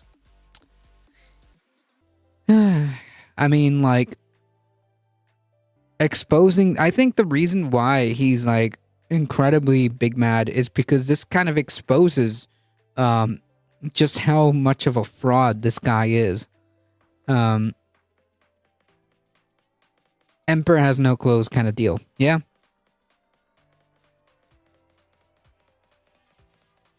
While pursuing bank loans, the trial will now focus on other aspects of the lawsuit related to alleged falsification of business records, issuing false financial statements, insurance fraud, and conspiracy. The former president has denied all wrongdoing, blah, blah, blah, blah, blah, blah, blah, witch hunt. Yep, we know. I did nothing wrong, and they indicted me. Got it. Okay. The trial, which could last until December 20... Oh, hey, we might get a Christmas surprise, folks. Look at that. Just in time for Christmas. Got underway in a spacious courtroom in Lower Manhattan with a crowd of roughly 130 in attendance. Kevin Wallace, the lead attorney, out of more than a dozen on hand from the Attorney General's office, delivered the opening statement on behalf of the state. James was seated in a row behind Wallace, and Trump was seated at the defense team's table. Wallace began the 65-slide presentation by noting that they have already shown that Trump's financial statements were false in 2011 to 2021. He said he and his team intended to prove the remaining counts at issue in the case, which includes charges related to allegations of falsifying business records, insurance fraud, issuing false financial statements, and he said that he would show the defendants that he had the intent to defraud when falsifying the records and conspired to do so. The defendants knew that the statements were false and they used them to pursue and obtain financial benefits. Wallace ran through the involvement of key players in the alleged scheme: Trump, his sons, former Trump Organization CFO Alan Weisselberg, Jeffrey McConney, the Trump Organizer, who was the Trump Organizer controller. He said Don Jr. and Weisselberg were key to the company's valuations for much of the Trump real estate empire. Trump himself certified statements and oversaw the company through 2016, with Donald Jr. and Eric Trump taking over certifying the statements after he won the presidency, according to Wallace. McConney got into the act of passing statements to lenders. Wallace said the defendants denied knowing the preparations were fraudulent during their deposition in the case, showing clips of Trump's sons and the former president himself. Quote, while the defendants may hope that these denials allow them to avoid deniability, were you lying then or are you lying now? Towards the end of the presentation, the lead attorney played a clip from an interview with Michael Cohen, Trump's former fixer and Trump Organization lawyer, who testified before Congress in 2019 about his former boss's alleged practice of inflating his wealth. In the clip he shown to the court, Cohen said the goal was to use each asset and increase its value to reaching a number to obtain a number that Mr. Trump wanted. Yep, he can't get any traction campaign-wise when he's constantly having to finally answer for his many crimes. Hopefully, although I don't know if that's a factor or not in terms of like how the cult operates. I mean, the people who are going to vote for him are going to vote for him, and they're already going to vote for him. I have a hard time seeing that he's going to really lose anybody.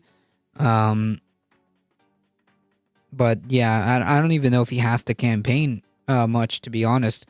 He's been campaigning nonstop, from beginning to end. Even if he has to deal with this, it's not... I don't know how much of an effect it's going to have, is what I'm trying to say. It might be the case that you're right. Mr. Trump would call Alan Weisselberg and I into his office. Let's say he was worth $6 billion, but he wanted to be worth more because of the Forbes list.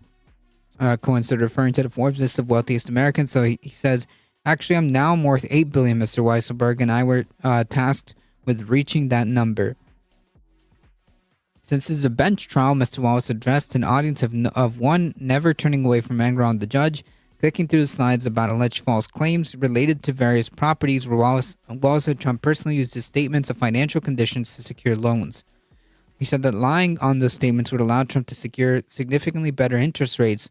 The total benefits across multiple loans was north of $250 million.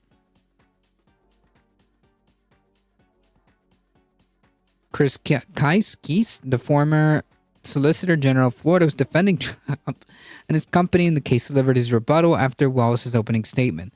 So we've heard an interesting story from the government, leads us to say we have a different interpretation. Kise said by renewing his objection to include evidence related to contracts of defense that are time-barred by statute of limitations. He said the statements of Trump's financial conditions that were submitted to the banks represent a fraction of the overall business empire. The statements were true and accurate in all material respects, which, as Your Honor knows, materiality is crucial to this.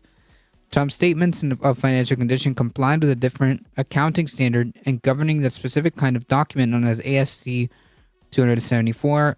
Kise argued that standard allows for wide latitude of estimated current values and not nefarious. Bro,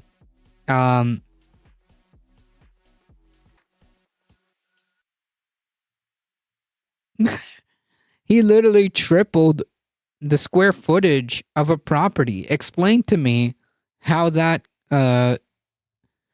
how that falls into this. Square that circle to me. Like, for me, it's like saying, like, oh, well, you know, you have wide latitude for estimated current value. Is there wide latitude on lying how much square footage to match the inflated value is? Is that cool?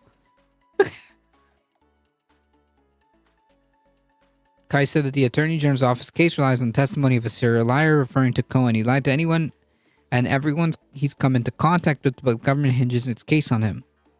That's a pretty emotional argument. It's pretty flat. Four-dimensional architecture. It's pretty flat because, like, while it's true that Michael Cohen may have been a serial liar, it matters what he's saying at the time, right? Like, if he's lying about this, that's a problem, right? Much like Wallace, Kise's body and eyes never broke from Enron. The defense team will present an expert, a professor at New York University, who will testify that ASC 274 negates an essential element of the people's case. Another expert will testify that disagreements in valuation does not establish fraud that was committed. It's not just that there's a disagreement with valuation of the property, as that there was an intent to purposely inflate that value by doing things like pretending it was 3 times the size. Okay? Matt Gaetz has laid the motion to vacate the speaker. Like, is this breaking? Like, did this just happen? No way.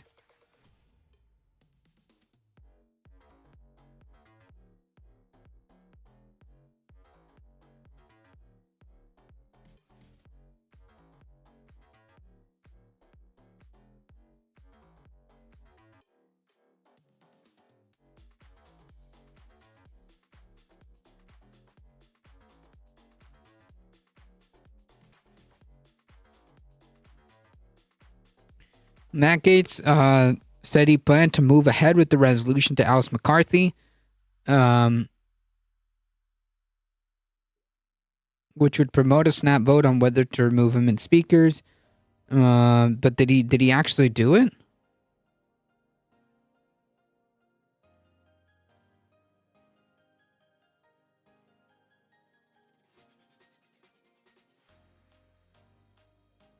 Trump lives his own reality, which proves he can't run the country. Well, clearly, we had 4 years of that. Yes, he did it. Oh man, that's a good meme. That's phenomenal. Just now.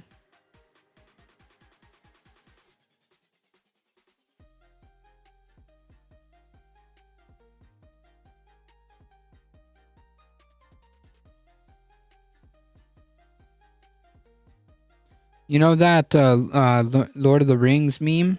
The So It Begins meme?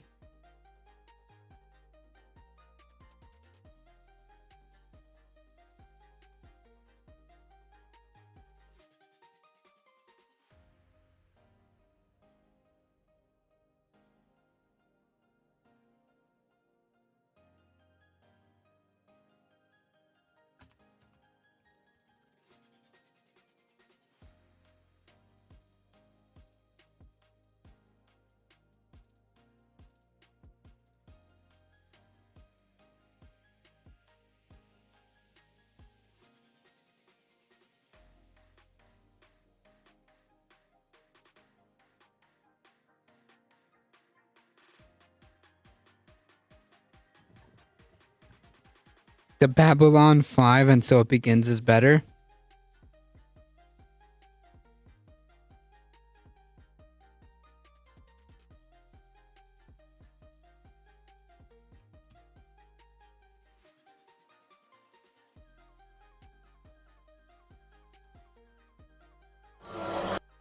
And so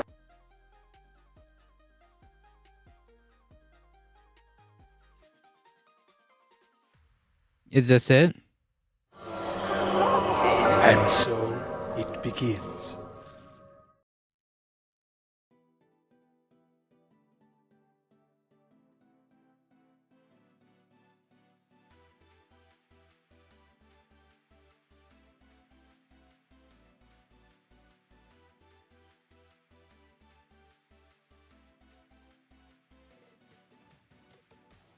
Good memes. Phenomenal stuff. So yeah, if he's if he's gonna start doing this, that's phenomenal stuff. McCarthy has 2 days to the vote. Really? Okay. Let the rounds begin. All right. So it begins.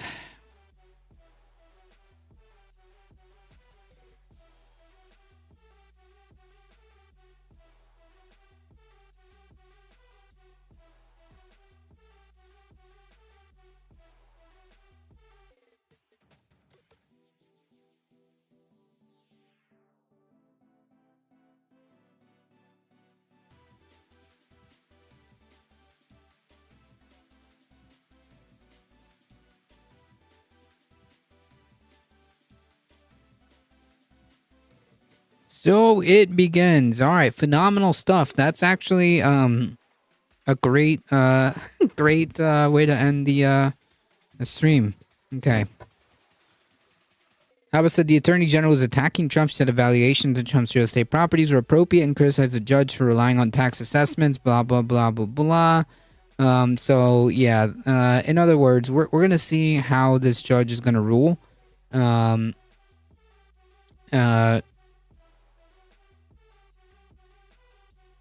But it doesn't look good for Trump. I ran the mandolin. 420 West Coast. True, perfect timing. All right, we've got one more story. Play a mandolin riff. Oh boy. All right.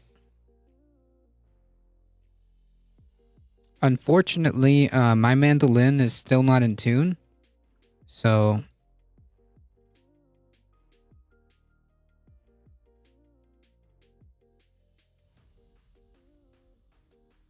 let me see if I can get it done real quick.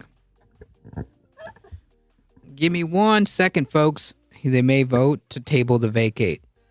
Oh, okay, gotcha. Gotcha.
All right.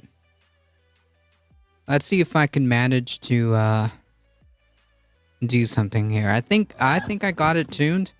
We'll see. We'll see if it sounds okay.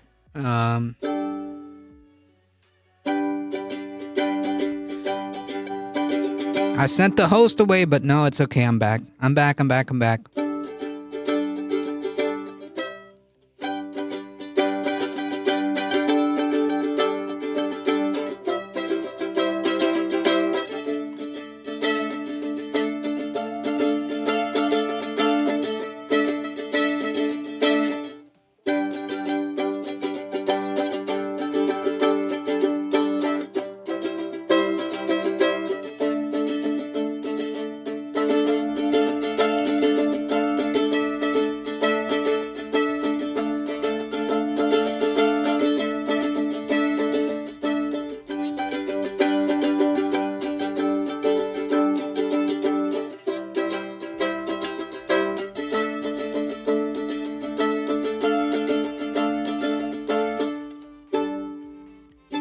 Alright, I think so.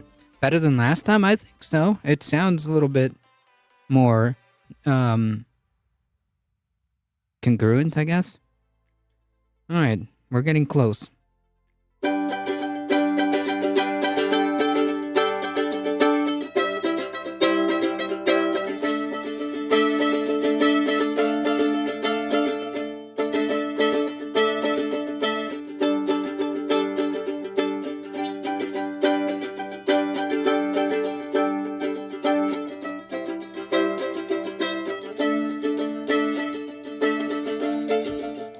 It sounds sad? Yeah, it does kind of sound sad, doesn't it? It's this chord that sounds sad.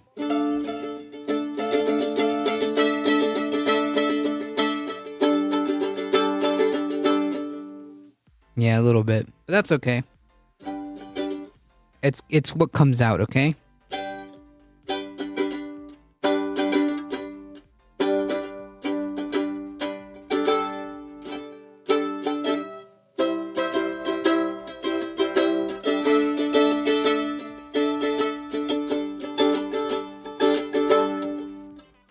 That's a little different. How about that? Less sad, okay?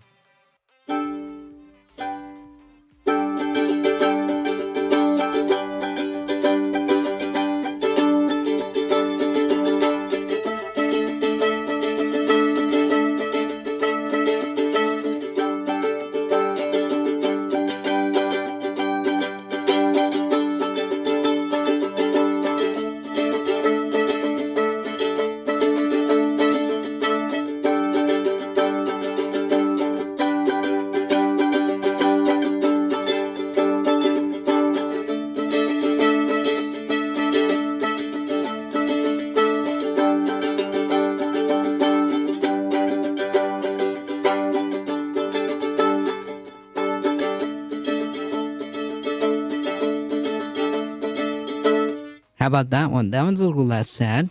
There you go. Sad is fine sometimes. I kind of like that chord. It's very dissonant.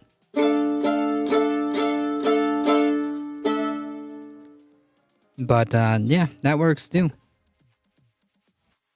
Some music while I toke. Thank you very much. Of course.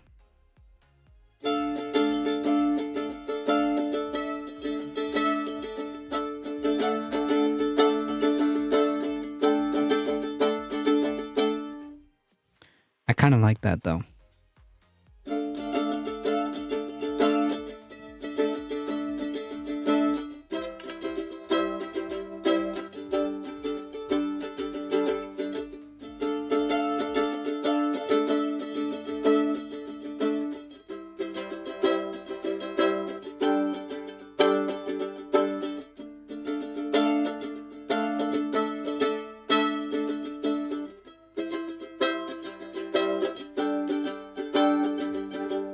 There you go. That's two riffs, okay? That's two random riffs that I had to come up with. And both using similar chords in different orders.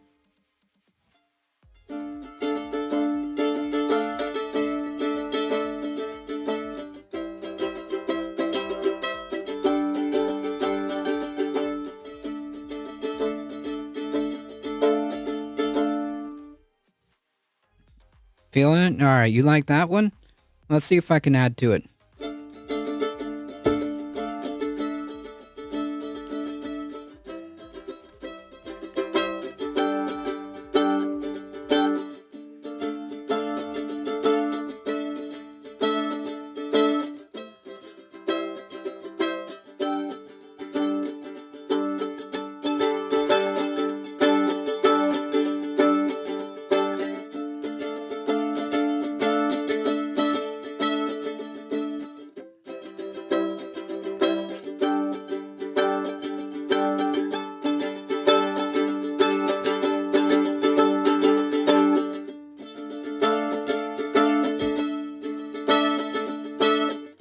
Ah, screwed that one up, but that's okay.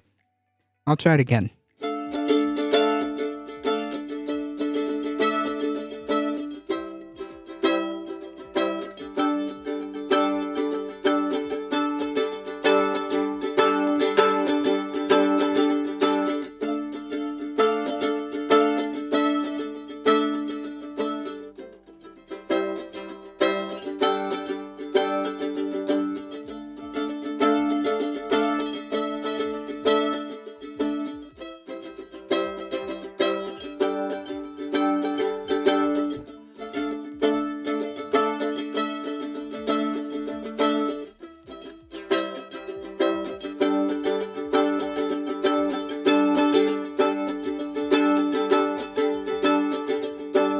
There you go.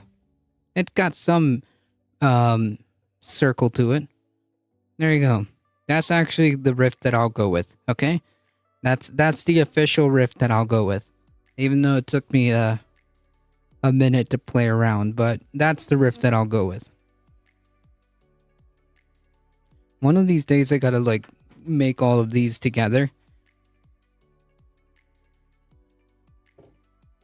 And actually make something out of it.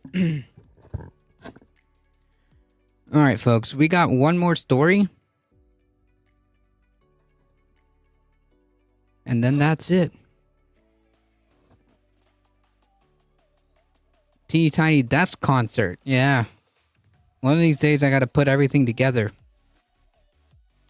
A right-wing activist helps fund predatory payday lenders in Supreme Court case. Yeah. The right-wing activist Leonard Leo has helped fund a network of groups involved in a crucial U.S. Supreme Court case that could fundamentally weaken the U.S. government's ability, the federal government's ability to hold corporations to account, the leading watchdog said as conservative-dominated court prepared for its new term. Leonard Leo spent years stacking the court with ideological kindred spirits, said Carolina Ciccone, president of the Accountable.us. Now he's funding a dark web of special interest groups to push an extreme agenda. The case in question, in term that starts on Tuesday, is Consumer Finance Protection Bureau, which is versus the Community Financial Service Association of America, or the CFPB, versus CFSAA. The CFPB was set up under the Obama administration after the global recession of 2008 to 2009 to protect ordinary Americans from predatory business interests. The CFSAA is an umbrella group for the payday lenders. Yeah, good stuff. Last week, writing for SCOTUS blog, Amy Howe, a law professor and counsel in the Supreme Court case, said the stakes in this case are high. The Biden administration warns that a ruling for the challengers could call into question not only the payday lending rule at the center of this case, but also a swath of other regulations that protect consumers. And more broadly, the case is the first of several on the court's docket this term in which the justice will weigh on the division of the authority between the three branches of government, as well as the power of the administrative agencies. Leo is an immensely successful activist and fundraiser, vastly influential in the appointment of three conservative Supreme Court justices under Trump, and last year the recipient of largest known U.S. political donation, $1.6 billion from the businessman Bar Said. Accountable.us is among watchdog groups increasingly scrutinizing Leo's activities. Now it says he's playing a central supportive role in a case that could severely damage the federal administrative state, a long-term target of conservative politicians, activists, and donors, including Leo. See Project 2025. According to Accountable.us research, entities backed by Leo have invested more than $9 million in groups that have filed amicus briefs in support of the payday lenders in the CFPB versus the CFSAA. Sums donated by Leo's network include the $5.3 million to the Foundation of Government Accountability, $2 million to the New Civil Liberties Alliance, $1 million to America's Future, and $737,000 to the Americans for Prosperity Foundation. Other groups received smaller amounts. State attorney generals who have received support from Leo who have filed amicus briefs supporting the CFSAA, including Raul Labrador of Idaho, Brenna Bird of Iowa, Mike Hilgers of Nebraska, and Daniel Cameron of Kentucky. It also notes links between Leo and Jones Day, the law firm that filed suit against the CFPB, the Consumer Protection Bureau, on behalf of the payday lenders. For the most striking instance, when Leo was formulating a list of conservative candidates for the Supreme Court that Trump went on to use, the first talks were held at a Jones Day office. Leo did not respond to a request for comment. In 2018, however, he told the New York Times that rolling back the power of the administrative state was the next step in the national debate about the proper role of courts. The administrative state is 75 years old. It's become a huge glaring issue for you. In her statement ahead of the CFPB versus CFSAA, Ciccone, of Accountable.us said, if Leo has his way, the Supreme Court will toss American consumers overboard to loan sharks and predatory lenders hungry to line their pockets by any means necessary. Folks, pay attention. Pay attention. And unfortunately, potential consequences for Republicans winning power. As we were talking about previously about their attempts to gut the public education, it's not going to stop there. And, as we talked earlier about Project 2025, it's just the beginning. It's just the beginning. Wonderful states, though, it's true.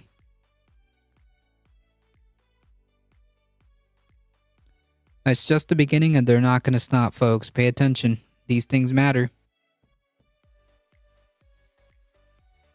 These things matter.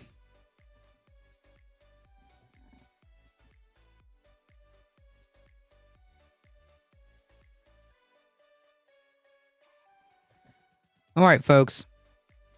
We did it. Smooth sailing. Smooth sailing today. Folks, if you enjoy the content, don't forget to hit the follow button. It really does help us out.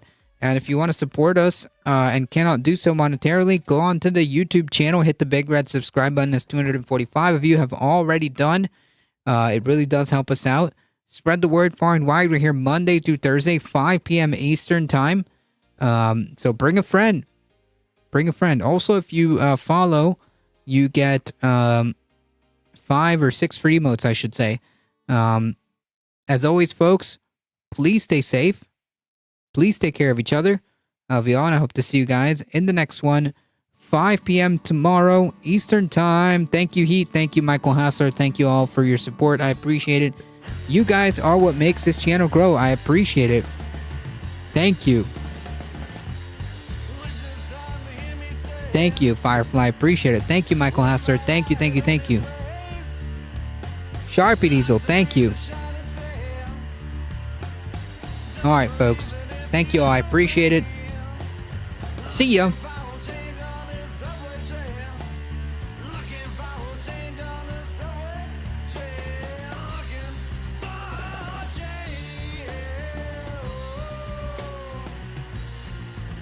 Hang tight, folks. We're heading out in 5, 4, 3, 2, 1. See ya.